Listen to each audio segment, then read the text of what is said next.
الحمد لله نحمده ونستعينه ونستغفره ونؤمن به ونتوكل عليه ونعوذ بالله من شرور أنفسنا ومن سيئات أعمالنا من يهده الله فلا مضل له ومن يضلل فلا هادي له ونشهد أن لا إله إلا الله وحده لا شريك له ونشهد أن سيدنا ومولانا محمدا عبده ورسوله أما بعد فأعوذ بالله من الشيطان الرجيم بسم الله الرحمن الرحيم هو الذي بعث في الأميين رسولا منهم يتلو عليهم آياته ويزكيهم ويعلمهم الكتاب والحكمة وإن كانوا من قبل لفي ضلال مبين وقال النبي صلى الله عليه وسلم اللهم إني أسألك حبك وحب من يحبك وحب عمل يقربني إلى حبك اللهم صل على محمد وعلى آل محمد كما صليت على إبراهيم وعلى آل إبراهيم إنك حميد مجيد اللهم بارك على محمد وعلى آل محمد كما باركت على إبراهيم وعلى آل إبراهيم إنك حميد مجيد۔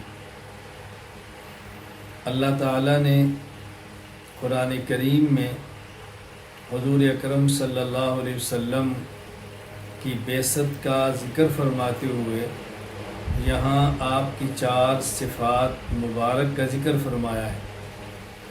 یتلو علیہم آیاتہ ویزکیہم وَيُعَلِّمُهُمُ الْكِتَابَ وَالْحِكْمَةَ، یہ 4 صفات ہم نے سمجھنی ہے کہ ان کا مطلب کیا ہے۔ وَالَّذِي بَعَثَ فِي الْأُمِّيِّينَ، اللہ رب العزت نے امیین میں یعنی ان لوگوں میں جو بنیادی طور پر پڑھے لکھے نہیں تھے اور پڑھنا اور لکھنا ان کا مزاج بھی نہیں تھا، ان میں اپنا پیغمبر بھیجا، رسول بھیجا، اور اس رسول نے وہاں 4 کام کیے۔ یتلو علیہم آیاتہ، نمبر 1 قرآن کریم ان کے سامنے پڑھا۔ ویزکیہم، ان کی اصلاح کی، دل کا تزکیہ کیا، ان کے دل کو پاک اور صاف کیا۔ وَيُعَلِّمُهُمُ الْكِتَابَ، اور ان کو قرآن کریم کا معنی اور مطلب سمجھایا۔ وَالْحِكْمَةَ، اور اپنے مبارک عمل سے شریعت پر عمل کرنا سکھایا۔ یہ 4 صفتیں رسول اکرم صلی اللہ علیہ وسلم کی قرآن کریم نے بیان فرمائی ہیں۔ نمبر 1 یتلو علیہم آیاتہ، قرآن کریم کے الفاظ ان کے سامنے پڑھے تاکہ وہ قرآن کریم کے الفاظ کو سیکھیں۔ نمبر 2 وَيُزَكِّيهِمْ، اور ان کی تربیت کی، ان کی اصلاح کی، تاکہ وہ ہر وقت شریعت کے احکام پر عمل کرنے کے لیے تیار رہیں۔ کوئی حکم شرعی آئے تو فوراً لبیک کہیں۔ وَيُعَلِّمُهُمُ الْكِتَابَ، اور ان کو قرآن کریم کی تفسیر، قرآن کریم کا مفہوم، قرآن کریم کا مطلب سمجھایا۔ وَالْحِكْمَةَ، اور اپنے مبارک عمل سے ان کو شریعت پر عمل کر کے دکھایا، جسے ہم سنت کہتے ہیں۔ تو یہ 4 کام رسول اکرم صلی اللہ علیہ وسلم نے بنیادی طور پر کیے امیین میں جنہوں نے آپ کا مبارک کلمہ پڑھا تو انہیں صحابہ کرام کہتے ہیں رضی اللہ تعالی عنہم اجمعین، رضی اللہ تعالی عنہم اجمعین، یہ امیین ہیں۔ وآخرین منہم لما یلحقوا بہم، اور رسول اکرم صلی اللہ علیہ وسلم نے یہی 4 کام اپنے بعد والوں میں چھوڑے، جو صحابہ کرام کے بعد والے لوگ ہیں ان کے لیے بھی ہیں۔ تب رسول اکرم صلی اللہ علیہ وسلم تو دنیا سے تشریف لے گئے، آپ نے قرآن کریم کے الفاظ بھی سکھائے، آپ نے تربیت بھی فرمائی، آپ نے قرآن کریم کا مطلب بھی سمجھایا، اور آپ نے قرآن کریم پر عمل کرنا اپنے مبارک عمل سے سکھایا، دنیا سے تشریف لے گئے۔ اب حضور اکرم صلی اللہ علیہ وسلم کے ورثاء، نبی کریم صلی اللہ علیہ وسلم کے جانشین، جنہوں نے یہ پیغمبرانہ کام بعد میں کرنے ہیں، ان کے بارے میں رسول اکرم صلی اللہ علیہ وسلم فرما رہے ہیں، ان العلماء ورثۃ الانبیاء، یہ علماء انبیاء کے وارث ہیں، یہ علماء انبیاء کرام کے وارث ہیں۔ آدم سے لے کے حضور اکرم صلی اللہ علیہ وسلم تک یہ تمام انبیاء ہیں، اور آخر میں خاتم الانبیاء حضرت محمد مصطفیٰ صلی اللہ علیہ وسلم ہیں۔ تو علماء یہ وارث ہیں انبیاء، وَلَمْ يُوَرِّثُوا دِرْهَمًا وَلَا دِینَارًا، نبی اپنے جانے کے بعد درہم اور دینار، مال اور دولت کا وارث بنا کے نہیں جاتا، بل ورثوا العلم، نبی علم دے کر جاتے ہیں، علم ان کی وراثت ہوتی ہے۔ تو حضور اکرم صلی اللہ علیہ وسلم کے جانشین اور آپ کے وارثین علماء کرام ہیں۔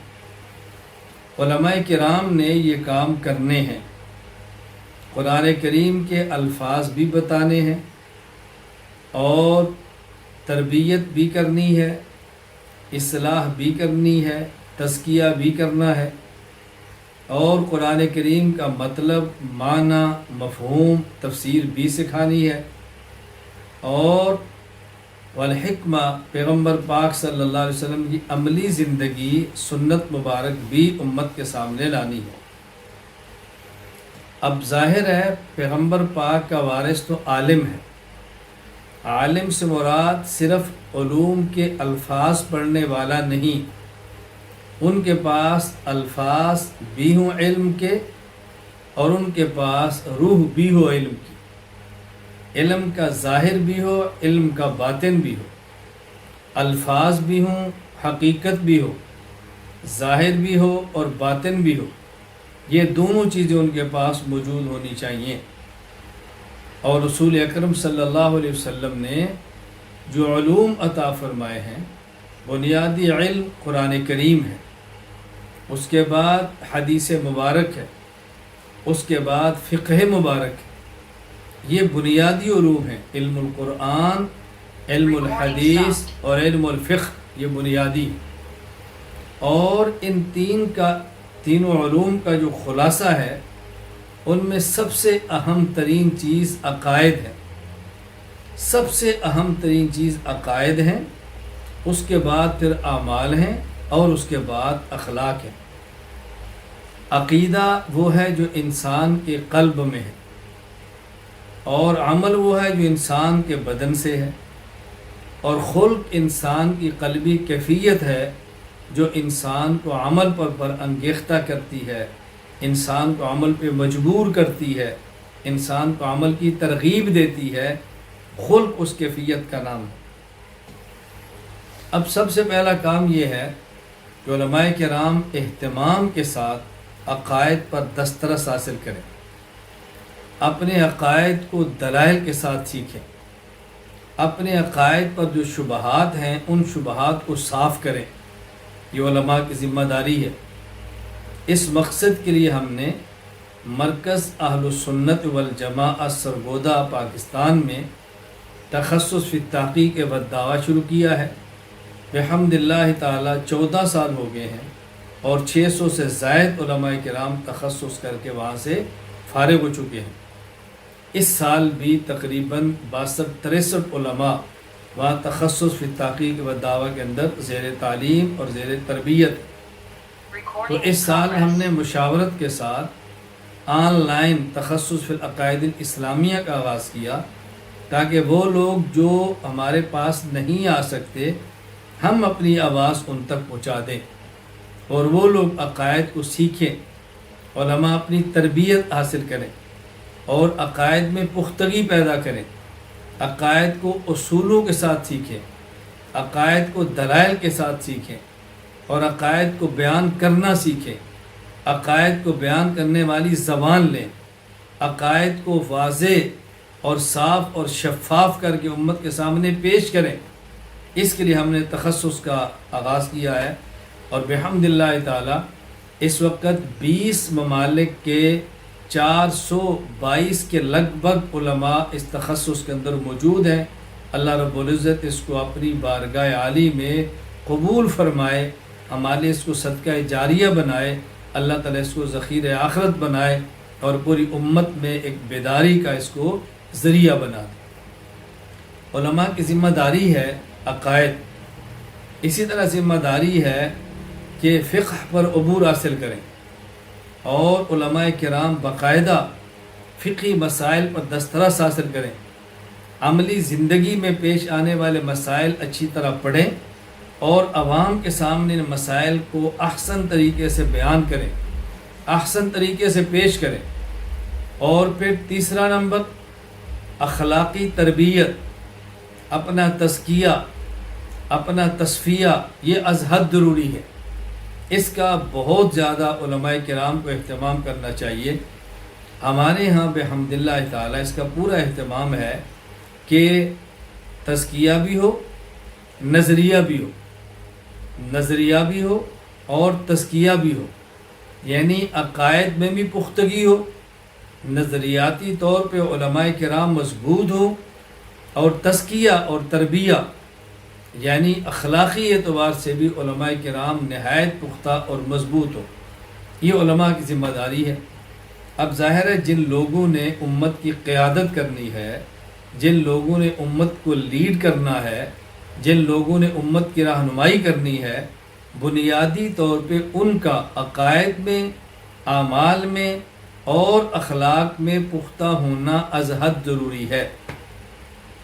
ہماری خواہش ہے اور تمنا ہے، اور صرف زبانی تمنا نہیں ہے، باقاعدہ اس پر عملی محنت ہے کہ پوری دنیا میں محنت کر کے علماء کرام کی ایک جماعت تیار کر دی جائے جو عقائد میں بھی پختہ ہوں، جن کی مسائل پر بھی دسترس ہو، اور جن کی اخلاقی تربیت بھی ہو، ان کے پاس عقائد کی درسگاہ بھی ہو، ان کے پاس مسائل کا حل کا دارالفتاح بھی ہو، ان کے پاس اخلاقی تربیت کے لیے خانقاہ بھی ہو، اور یہ چیز پوری دنیا میں عام ہو۔ میں بہت زیادہ خوش ہوں ان علماء کرام پر کہ جو حضرات ہمارے ساتھ اس میدان کے اندر چلے ہیں، اللہ تعالیٰ ان کو قبول فرمائے۔ ظاہر ہے کوئی بھی تحریک دنیا میں دو چیزیں مانگتی ہے، نمبر 1 افراد، نمبر 2 اموال۔ افراد کام کرنے کے لیے اور اموال ان کی ضروریات پوری کرنے کے لیے، یہ دو چیزیں ہیں۔ جب یہ دو چیزیں اللہ کریم عطا فرما دیتے ہیں تو کام کرنا سہل ہو جاتا ہے، کام کرنا آسان ہو جاتا ہے، کام کو آگے پھیلانا ذرا انسان کے لیے بہت آسانی کے ساتھ آگے لے کر چلنا انسان کے لیے بہت آسان ہو جاتا ہے۔ میں یہی کوشش کر رہا ہوں، یہی زور لگا رہا ہوں۔ ابھی ہمارے چونکہ تخصص فی العقائد اسلامیہ چل رہا ہے، عقائد کے اصول بیان کیے جا رہے ہیں۔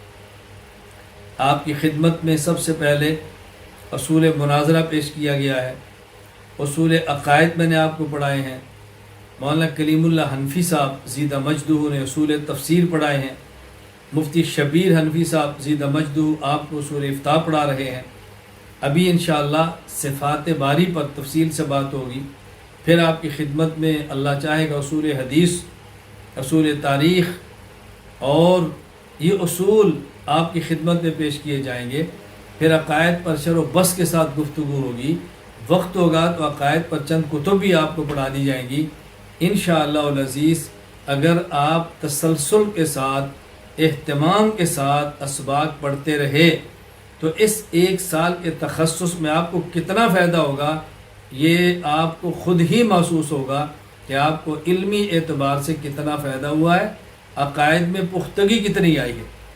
باقی ہماری خواہش تھی کہ خانقاہی ماحول ہو، خانقاہی مزاج ہو، تربیت ہو، ضرورت تھی، ہماری ضرورت تھی، اور اس پر داعیہ یہ پیدا ہوا کہ ہمارے متخصصین جو تخصص فی العقائد الاسلامیہ کے اندر شریک ہیں، ان میں سے کئی ایک حضرات نے خواہش کا اظہار کیا کہ ہم چاہتے ہیں کہ باقاعدہ بیعت کریں اور اس سلسلے کے اندر شامل ہوں۔ ہمیں خوشی ہے، آپ تشریف لائے، ہم دل و جان سے قبول کرتے ہیں۔ تو مناسب سمجھا کہ چند ایک باتیں پہلے کر دی جائیں اور اس کے بعد پھر بیعت اور یہ ساری باتیں سمجھا دی جائیں۔ تو ہمارا بنیادی مقصد کیا ہے؟ نمبر 1، عقائد کی محنت کے لیے درسگاہ ہو۔ نمبر 2، مسائل کے حل کے لیے دارالافتاء ہو۔ نمبر 3، اخلاق کی تربیت کے لیے خانقاہ ہو۔ بس یہ 3 چیزیں علمی حوالے سے ہم پوری دنیا میں عام کرنا چاہتے ہیں۔ عقائد کے لیے درسگاہ، مسائل کے لیے دارالافتاء اور اخلاق کے لیے خانقاہ۔ یہ 3 چیزیں جب ایک جگہ پر میسر ہوں، سبحان اللہ، اللہ کی کتنی بڑی نعمت ہے۔ میں اس کا شکریہ کیا ادا کروں گا، آپ اس کا کیا شکر کریں گے؟ ہمارے بس سے باہر ہے کہ ہم اس پر اللہ کا کتنا شکر ادا کریں کہ بحمدللہ تعالی مرکز اہل السنت والجماعت سرگودا میں عقائد کے لیے درسگاہ بھی ہے، مسائل کے حل کے لیے دارالافتاء بھی ہے اور اخلاقی تربیت کے لیے خانقاہ بھی ہے۔ تینوں چیزیں موجود ہیں، اور اب پوری دنیا پہ بین الاقوامی سطح پر کام کرنے کے لیے ای مرکز کے تحت یہ تینوں چیزیں ہم آپ کی خدمت پہ پیش کر رہے ہیں۔ بحمدللہ تعالی پوری دنیا میں جو لوگ رابطہ کرتے ہیں وہ اچھی طرح سمجھتے ہیں کہ ہم نے ایک نظم بنا دیا ہے جس کے تحت آپ مسئلہ لکھیں وہ آپ کو جواب ملے گا، عقیدہ پوچھیں آپ کو بتایا جائے گا، بیعت کرنا چاہیں تو بیعت کی جائے گی۔ یعنی اتنا آسان نظام بنا دیا ہے کہ آپ کے ایک میسج پر عقیدے کا جواب بھی ہے، ایک میسج پر مسئلے کا حل بھی ہے، ایک میسج پر بیعت بھی ہے۔ کیا آسانی پیدا کی گئی ہے، میڈیا کو صحیح طریقے پر استعمال کیا گیا ہے۔ میں یہ چاہتا ہوں کہ میرے ساتھ پوری دنیا میں اسی طرح ایک افراد کی کھیپ، افراد کی جماعت تیار ہو جائے کہ جو اس کام کو سیکھ لیں، اور ان میں سے ہر ایک کے موبائل میں عقائد کی درسگاہ بھی ہو، مسائل کے حل کا دارالافتاء بھی ہو، اخلاقی تربیت کی خانقاہ بھی ہو، ہر آدمی کام کرے۔ لیکن ضروری ہے کہ پہلے آدمی خود سیکھے، اپنی خود تربیت کروائے، خود اپنے آپ کو بنائے، خود انسان خود کو سنوارے اور پھر آگے کام کرے۔ خود کا سنورنا بہت ضروری ہے۔ 2 باتیں میری اچھی طرح ذہن نشین فرما لیں، ایک ہے اصلاح، ایک ہے فکر اصلاح۔ اپنی اصلاح فرض ہے اور دوسروں کی اصلاح کی فکر فرض ہے۔ اپنی اصلاح کرنی ہے اور دوسروں کی اصلاح کی فکر کرنی ہے۔ اپنی اصلاح کرنی ہے اور دوسروں کی اصلاح کی فکر کرنی ہے۔ اس لیے سب سے پہلے اپنی اصلاح کی بات کریں۔ یا ایھا الذین آمنوا قوا انفسکم، اے لوگو خود کو جہنم کی آگ سے بچاؤ، واہلیکم، اپنے گھر والوں کو جہنم کی آگ سے بچاؤ۔ سب سے پہلے خود کو جہنم کی آگ سے بچاؤ، خود کو جہنم کی آگ سے بچاؤ، یہ سب سے پہلا مرحلہ ہے۔ اس لیے جب عقائد پڑھیں، جب مسائل سیکھیں، علوم میں ترقی ہو، اس پر انسان فخر، کبر، عجب کا شکار نہیں ہوتا، بلکہ شکر کی توفیق ملتی ہے۔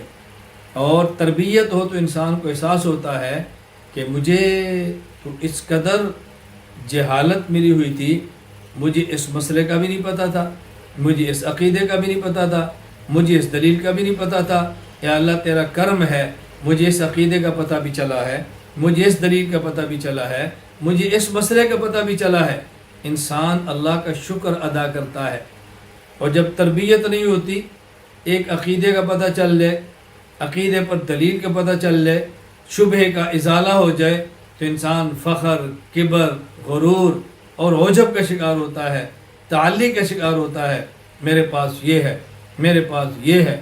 اور جب تربیت ہو، پھر زبان ملے تو انسان اللہ کا شکر ادا کرتا ہے، دماغ ملے اللہ کا شکر ادا کرتا ہے، دلائل ملیں، اللہ کا شکر کرتا ہے، حلقہ بڑھ جائے تو انسان کا سر شکر سے خدا کے سامنے جھک جاتا ہے کہ اللہ تیرا کرم ہے کہ تو نے مجھے یہ بھی دیا، تیرا کرم ہے تو نے یہ بھی دیا، تیرا کرم ہے تو نے یہ بھی دیا، تیرا کرم ہے تو نے یہ بھی دیا۔ اور جب یہ شکر کی کیفیت طاری ہوتی ہے تو اللہ تعالیٰ ارشاد فرماتے ہیں ما یفعل اللہ بعذابکم ما یفعل اللہ بعذابکم ان شکرتم وآمنتم وکان اللہ شاکرا علیما۔ جب تمہارا عقیدہ بھی ٹھیک ہو اور تم میری نعمتوں پر شکر بھی کرو، میں تمہیں عذاب کیوں دوں گا؟ میں تمہیں عذاب کیوں دوں گا؟ میں تمہیں ذلیل کیوں کروں گا؟ اللہ تمہیں رسوار کیوں کرے گا؟ اس لیے عقائد پختہ ہوں، مسائل آتے ہوں، اخلاقی تربیت ہو، انسان اللہ کا شکر کرتا ہے، اللہ کی نعمتوں کا شکر کرتا ہے۔ اس لیے میں ہمیشہ یہ بات عرض کرتا ہوں، ہر مسلمان کو بیعت کر کے کسی شیخ کے ہاتھ میں اپنا ہاتھ دے کے اصلاح کروانی چاہیے، لیکن دین کا کام کرنے والے دعات، مبلغین، خصوصاً علماء کرام کے اوپر بقیہ حضرات کی نسبت زیادہ ضروری ہے کہ اپنا ہاتھ کسی کے ہاتھ میں دیں، خود کو کسی کے حوالے کریں اور بیعت کریں، اپنی اصلاح کریں اور اپنی تربیت کروائیں۔ اس لیے اگر آدمی کے پاس علم بھی ہو، دماغ بھی ہو، زبان بھی ہو اور امت کی اصلاح کے لیے میدان میں اترے اور اپنی اصلاح نہ ہو، تو حضرت مولانا ابرالحق ہردوئی رحمہ اللہ تعالیٰ فرمایا کرتے کہ اس کی مثال تو اس گھوڑے کی طرح ہے جو طاقتور ہے لیکن اس کا کوچوان نہیں ہے، یا کوچوان کمزور ہے، وہ تانگے کو لے کر دوڑے گا تو تانگا کسی جگہ مارے گا، کسی پول میں، کسی کھمبے میں، کسی درخت میں، اور خود بھی تباہ ہوگا، ساری سواریوں کو تباہ کرے گا۔ لہٰذا اس کا کوچوان تگڑا ہونا چاہیے، کوچوان تگڑا ہونا چاہیے۔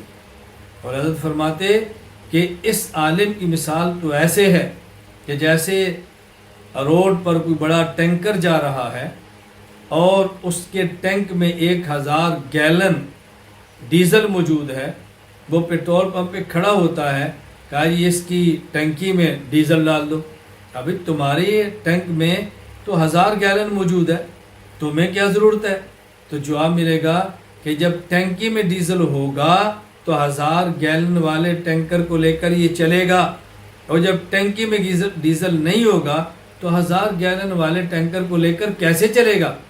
اس لیے جس عالم کے پاس علم کا بڑا ٹینک موجود ہے، اس عالم کی اپنی دل کی ٹینکی میں تقوی، ذکر اللہ اور اخلاص کا ڈیزل ہونا ضروری ہے۔ اس لیے علماء کے ذمہ ہے۔ اور پھر یہ بات ذہن نشین فرما لیں، بیعت ایسے شیخ سے کریں جن سے آپ کا مزاج بھی ملتا ہو اور جن سے آپ کا رابطہ بھی ہوتا ہو۔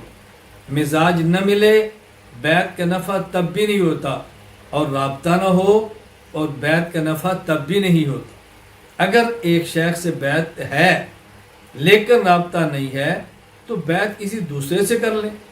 میں بارہا یہ بات کہہ چکا ہوں، جو حضرات مجھ سے بیعت ہیں ان کا مجھ سے مزاج نہیں ملتا، شیخ بدل لیں۔ مجھ سے بیعت ہے اور رابطہ نہیں ہوتا، اپنا مرشد بدل لیں۔ اس لیے کہ مقصود بیعت سے اپنی اصلاح ہے۔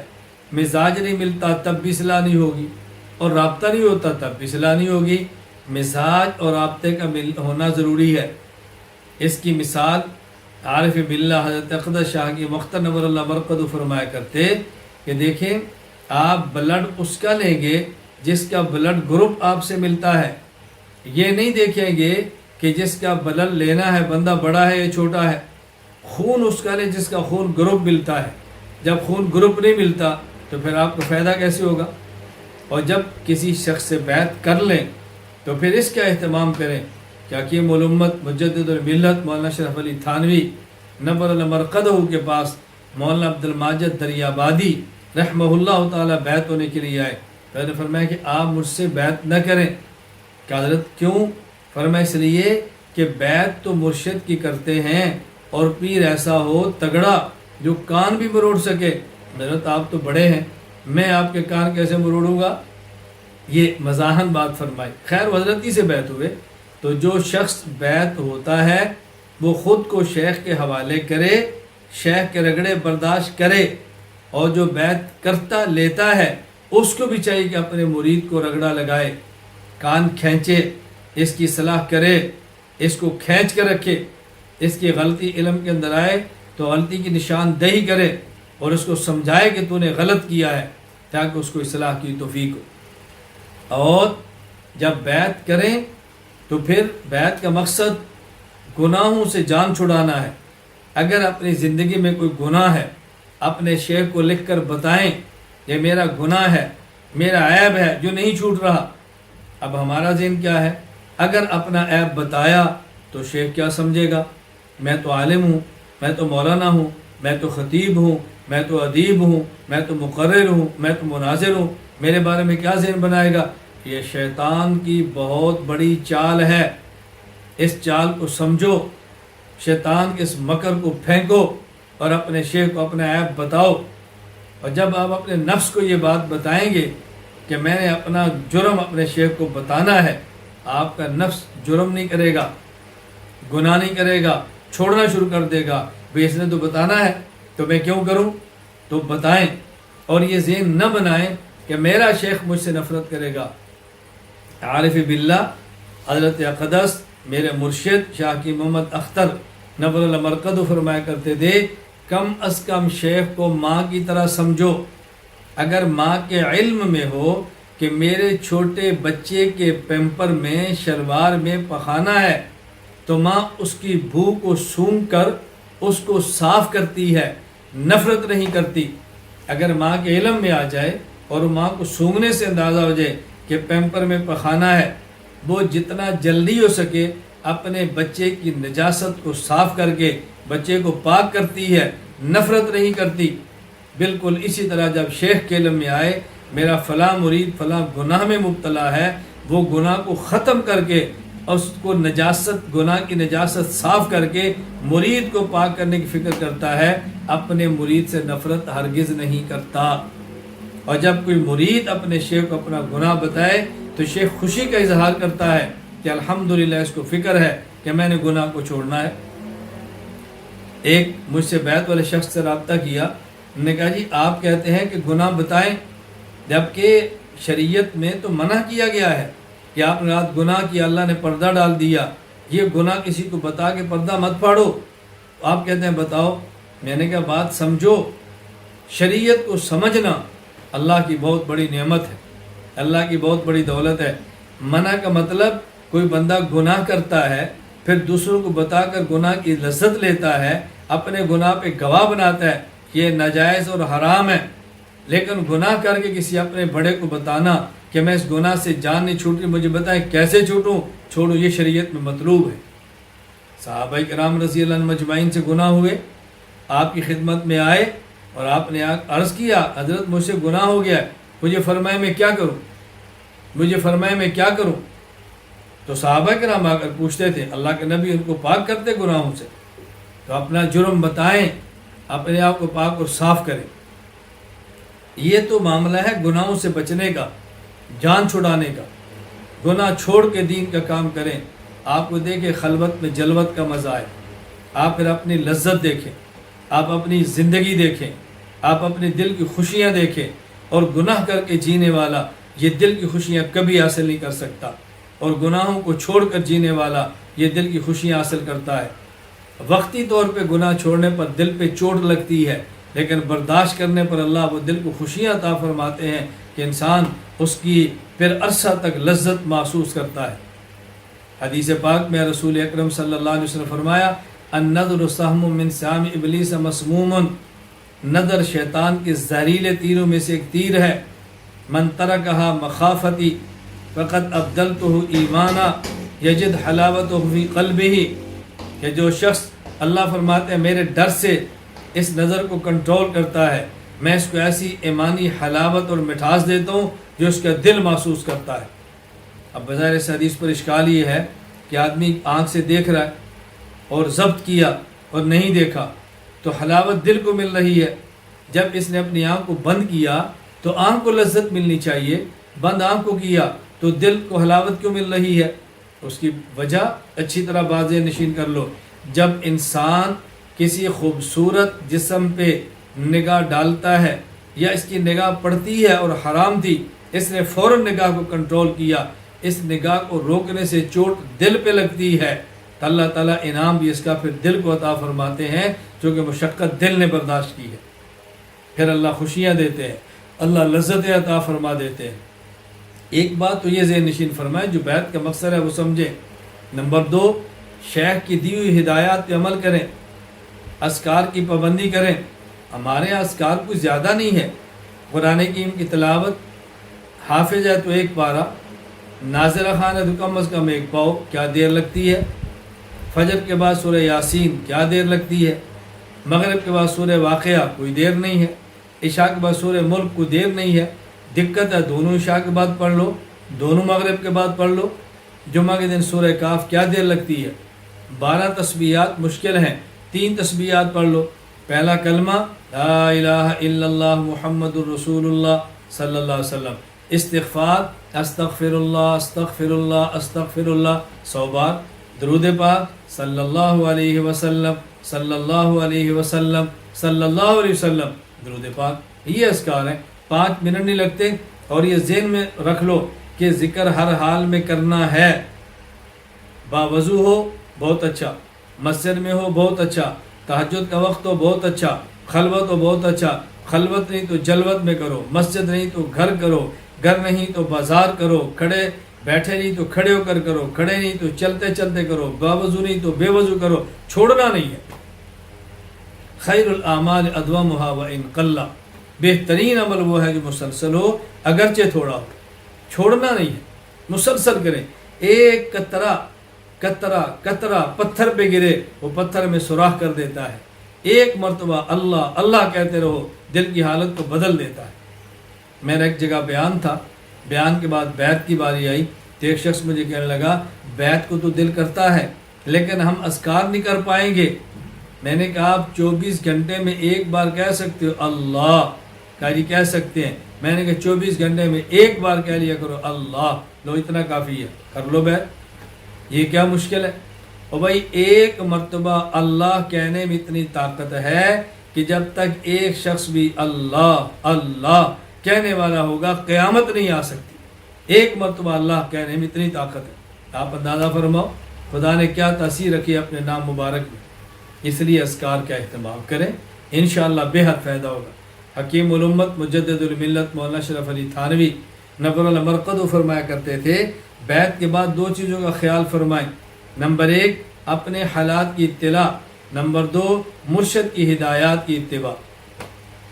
اپنے حالات کی اطلاع اور شیخ کی ہدایات کی اتباع۔ اپنے حالات کی اتباع کریں اور خانقاہ سے آنے والی ہدایات کی اتباع کریں، انشاءاللہ زندگی بدل جائے گی، کایا پلٹ جائے گی۔ اللہ تعالیٰ مجھے اور آپ سب کو اس کے لیے قبول فرمائے۔ تو میں نے اس لیے گزارش کی بھائی میری منشا ہے ایسے علماء تیار ہو جائیں کہ جن کے پاس علم عقائد کی درسگاہ بھی ہو، مسائل کے حل کا دارالفتاء بھی ہو اور اخلاق اور تزکیہ کی خانقاہ بھی ہو۔ اللہ تعالیٰ اس کے لیے آپ کو قبول فرمائے۔ اللہ تعالیٰ آپ کی برکت سے مجھے نالائق کو بھی قبول فرمائے۔ ہم اس کام کو لے کر بڑھیں اور آگے نکلیں اور ذکر کا مزاج بنائیں۔ پروپیگنڈے سے مت ڈریں، دائیں بائیں مت دیکھیں، فلاں نے یوں کہا تو فلاں نے یوں کہا، اس کی پرواہ نہ کریں۔ ذکر کا بہت اہتمام کریں، تسبیحات کا اہتمام کریں، ذکر کرنا سیکھیں۔ جب آپ نے تسبیح پڑھنی ہے، ذکر نفی و اثبات، لا الہ الا اللہ، لا الہ کہتے وقت تصور کریں میں اپنے دل سے اللہ کے ماسوا کی محبت کو نکال رہا ہوں۔ الا اللہ کہتے وقت تصور کریں میں اپنے دل میں اللہ کی محبت کو لا رہا ہوں۔ لا الہ الا اللہ، لا الہ الا اللہ، لا الہ الا اللہ محمد الرسول اللہ صلی اللہ تعالی علیہ وعلا آلہ وصحابہ وبارک وسلم۔ اسی طرح یہ 200 مرتبہ، آپ کو جتنی سہولت اتنی بار کہہ لیں۔